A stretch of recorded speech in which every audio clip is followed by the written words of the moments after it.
So tonight's topic is on watersheds, this idea of thinking like a watershed, and this concept I'll get into more of basins of relations. And my caveats are I'm not a hydrologist, I'm not a civil engineer, I'm not an engineer of any type. I am a biologist by birth, if you will. Came out of the womb looking for creepy, crawly, slimy, stinging snakes and winged things, and just figured out how to go to college to do that. I went to UC Santa Cruz for undergrad and did a double major in agroecology and conservation biology. And then I moved up to Occidental in early 94 era, western Sonoma County, redwood country, increasingly wine country, to the detriment of redwoods and such things, but as it is. And live on an intentional community, a piece of land up there.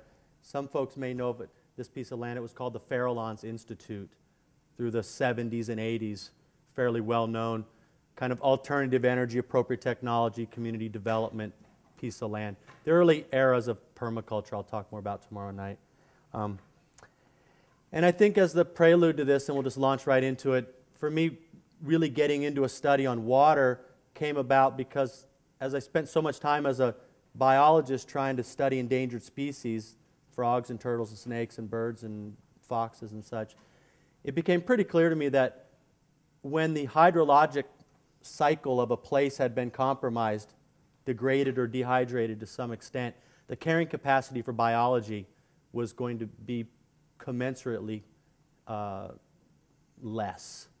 And this water link to the intrinsic integrity of biologic systems began to really interest me.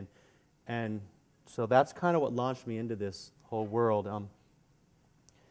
At Occidental Ecology Center, we have a bunch of programs, and there's some flyers and things up there, but one of the ones I run is this Water Institute, and you'll see it's an acronym there for Watershed Advocacy, Training, Education, and Research, and trying to figure out a holistic interrelationship to how do we deal with water.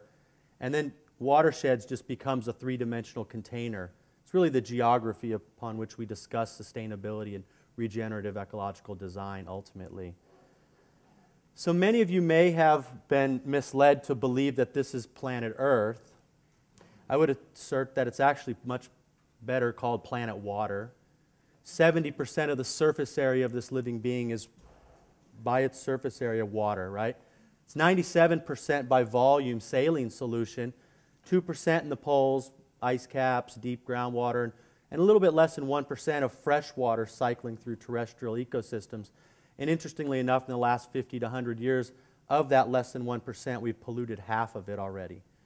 So while water is a finite entity, interestingly, it's an infinite cycle, if you will. And so every winter we get a chance to be perfect with respect to living with the hydrologic cycle. Every critter out there, when it's actively respiring and metabolizing, doing its thing, is by volume mostly water. We're carbon-based life forms in our molecular skeletal structure. But water's the lubricant of life. And it really is something that is the hallmark of this planet. This planet, we're looking for life. We're spending lots of time looking for life elsewhere, but we've got an incredible amount of it around here.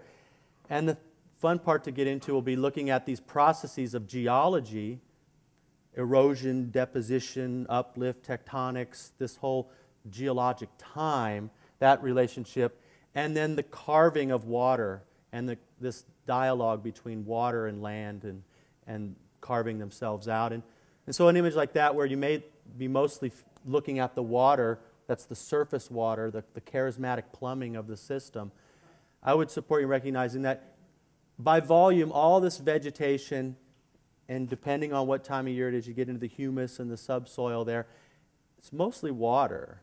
So it's a carbon-based water tag team combo that's geologically, hydrologically engaged. And, all right, blah, blah, blah. It's about to get worse I haven't even started the engine.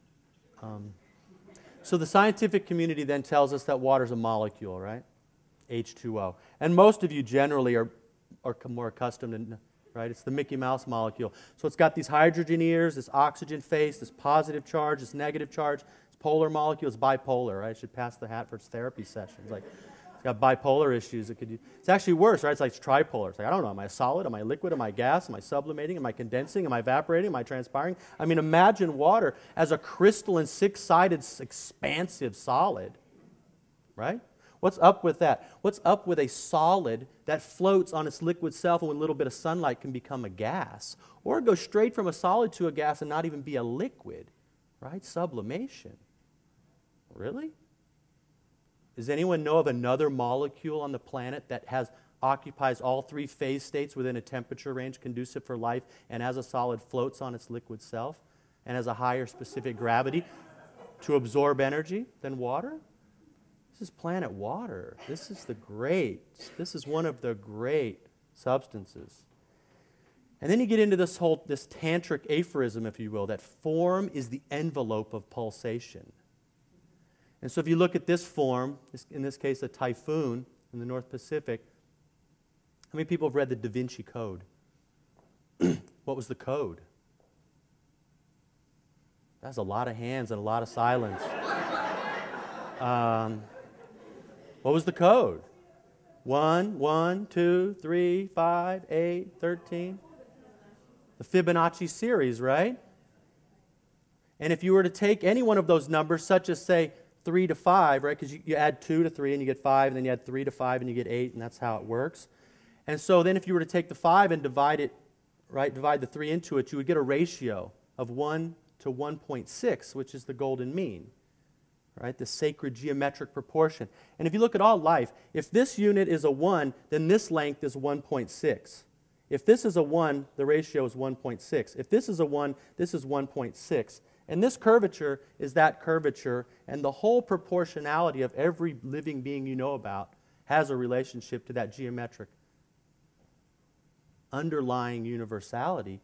And interestingly, what's the lubricant of all of those life forms? Water is the driver. And it's this combo between inertia and viscosity that we collectively know as chutzpah, right? And how much chutzpah do you have to push your envelope of pulsation is the interesting question. So then we get this phrase, water seeking the path of least resistance. And so what does that look like on the board? If you were to draw that picture for me, what does the path of least resistance look like? A straight line.